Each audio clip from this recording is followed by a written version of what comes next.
In this video, we're going to be going over 2 mistakes that are commonly made by investors at really all different skill levels. And these are 2 things that if I could go back in time, I guarantee would have helped me out. So if you don't want to fall trap to either one of these mistakes, you definitely want to stick around, and I hope you guys enjoyed the video.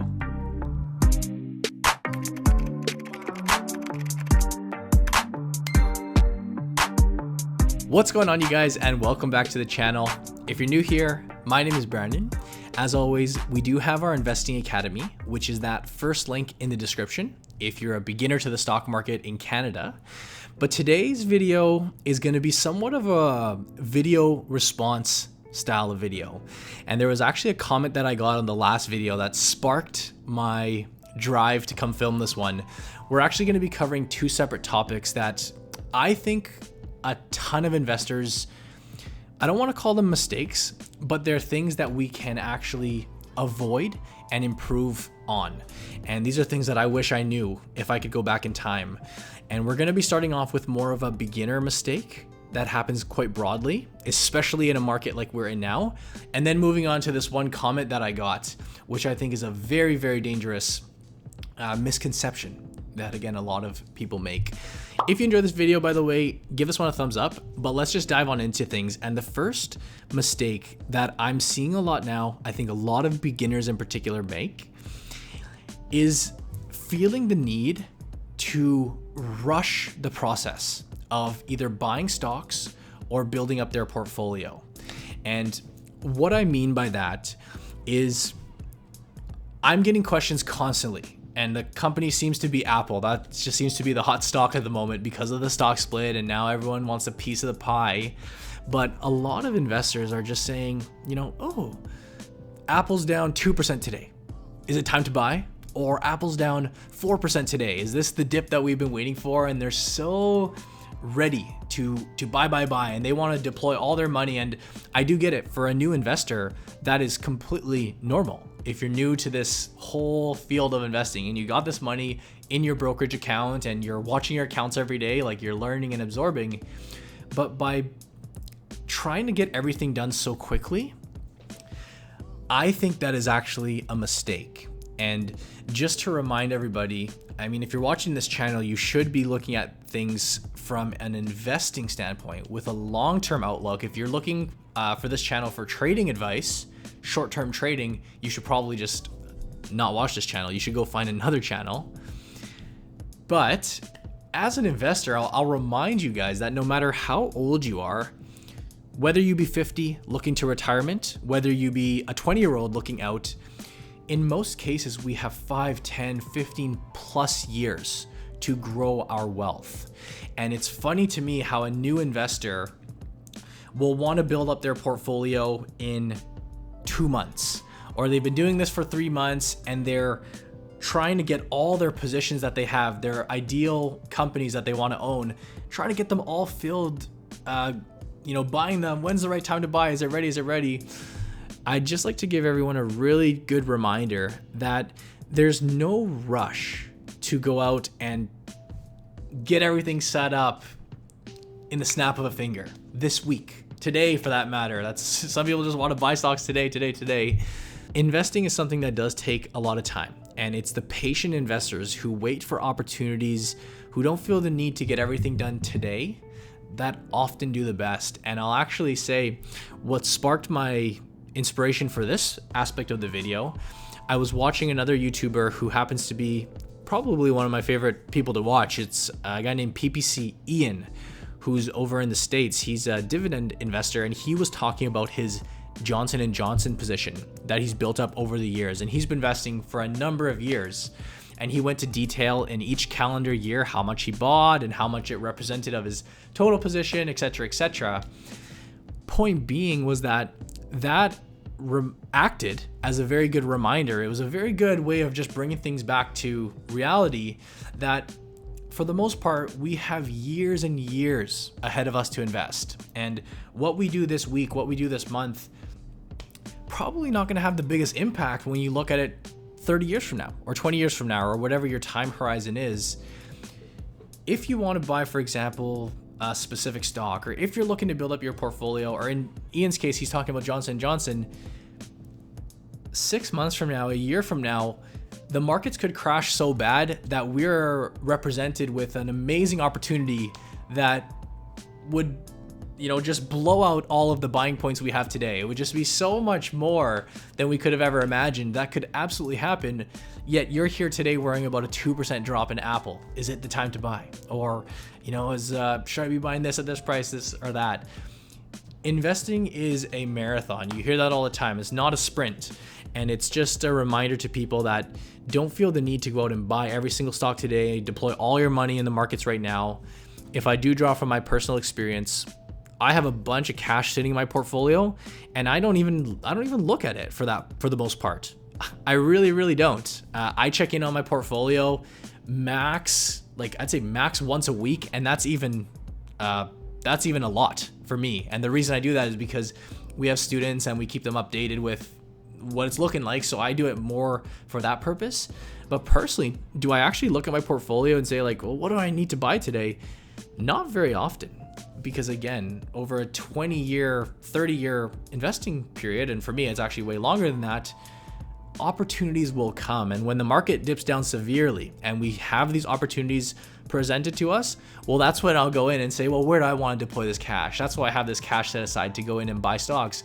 But for a stock like Apple to be down 2% and someone to say, well, is now the time to buy Apple?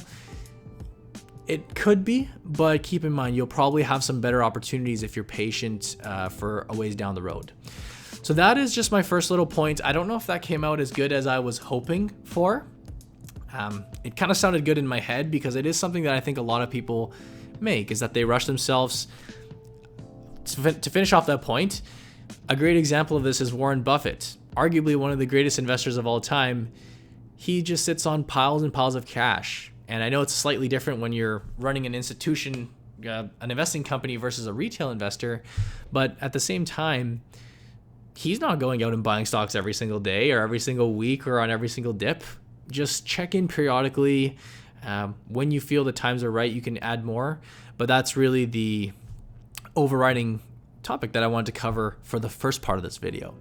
Now, moving on to the second part, which I actually just threw in as I was sitting here. I was like, you know what? I'm going to add this into the video because I got a comment on the last video and I don't have the comment pulled up in front of me, but when I talked about Coca-Cola and I talked about Enbridge, the person went on to comment and said, hey, good videos, like I support the channel and whatnot, which I think was awesome.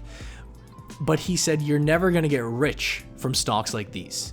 The stocks you pick are all too safe, and you talk about stocks for beginners. It would be nice to talk about some more advanced stocks. And I read that comment the other day, and I was just thinking, interesting point of view. I don't even think I replied to it because I did see a couple other people kind of step in and reply. It is a very, very, very dangerous mistake to think that a stock like Coca-Cola cannot make you rich. And it's the high flyers, it's the Teslas, it's the penny stocks and IPOs that is the only way to get wealthy in the stock market. In fact, it's that mindset right there that I think gets people burned and that costs people a lot of money. It should really be the other way around, because if you were to ask me, is Coca-Cola a stock that can make you rich? Of course it can. I think Coke is one of the most awesomest companies out there. I just touched on Warren Buffett. Buffett owns 10% stake in Coke, and he's done very, very, very well. Yeah, it's not your biggest high flyer stock, but I think the person who left this comment, I'd say to you, is you should really look into the power of compound interest if that's something you're not as familiar with, and really try to realize how getting rich in the stock market is not about hitting that hot stock. It's not about blowing it up overnight. It's that investor that's able to go through that slow and steady process and let the power of compounding work for him. That does very, very well. And in a case like Coca-Cola, you get the slow appreciation, you get the really nice dividend. Enbridge is another example where you're getting some really nice dividends pulled in.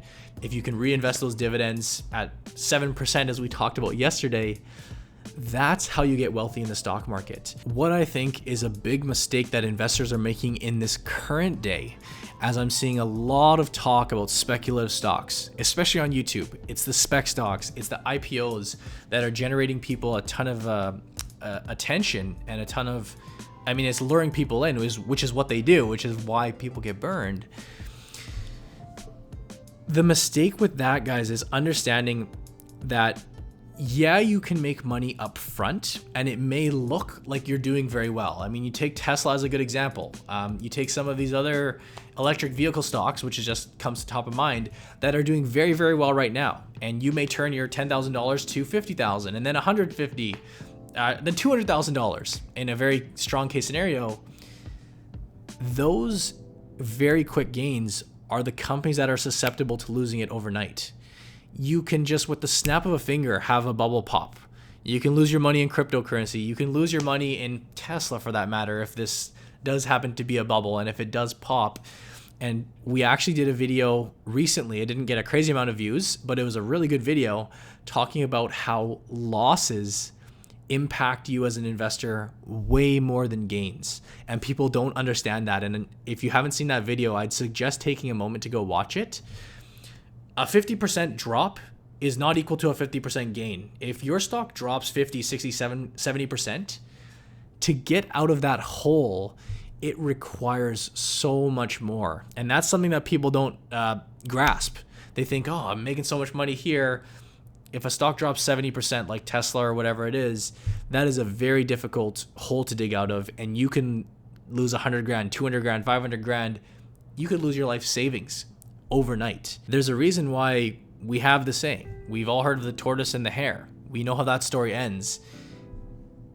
Investing is no different than that. And it's the one that's slow, is the one that takes that steady approach, that can get that consistent 7% return year after year after year after year, that does it in a very responsible way. And again, when you factor in the exponential returns of compound interest, that's how you get rich.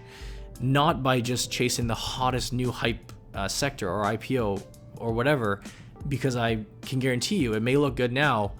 You look back at any case in history, even in recent history, the marijuana bubble popping and losing people money, or the cryptocurrency bubble popping, that's usually how it turns out.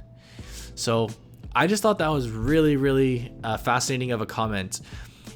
And those are my honest thoughts on it. I really think that a lot of investors do get sucked into visualizing it backwards, and they don't want to go for the boring old companies. But there's a reason why I talk about those here on the channel. It's because they're proven to work. Now, of course, you can take your gambles, you can take your speculations on certain investments. I completely agree with that. But I feel like that should be almost a smaller component of the overall pie versus just saying that the stocks I talk about this channel are too safe, too boring, and you should be going for more or less the speculative ones. I can say good luck to you with that, but I'd love to check back 5 years from now, 10 years from now, and see if you still have that same opinion, because I feel like you'll probably learn it in a very hard way rather than just taking my words here. You may have to learn it personally. And again, excuse me, these are of course just my personal opinions.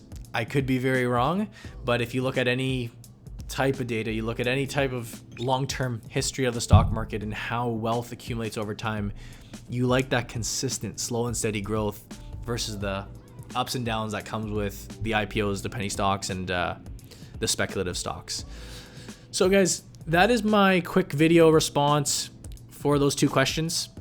Video probably ended up running a little bit longer than usual. If you guys enjoyed and you agreed with my thoughts, or if you have any opinions on my thoughts, if you agree, if you disagree, you can feel free to leave them down below. I'm very curious to hear about what you have to say. If you're not already subscribed to the channel, we post weekly videos here on the stock market. So be sure to subscribe and hit the bell for notifications so you're alerted when we do make a post. And of course, as I mentioned at the top, we do also have our investing academy. So if you yourself are a beginner to the stock market and you are either very new, you don't know what you're doing, or you want to learn more, you can click the first link down in the description below to learn about what our community has to offer. We have a program that takes you from start to finish learning the terms and the strategies and really all sorts of things. And you can ask questions, you can be part of our community is really all it is. But that's that first link down below if you'd like to learn more. As always, I thank you guys for watching. I hope you enjoyed, and I'll see you in the next video.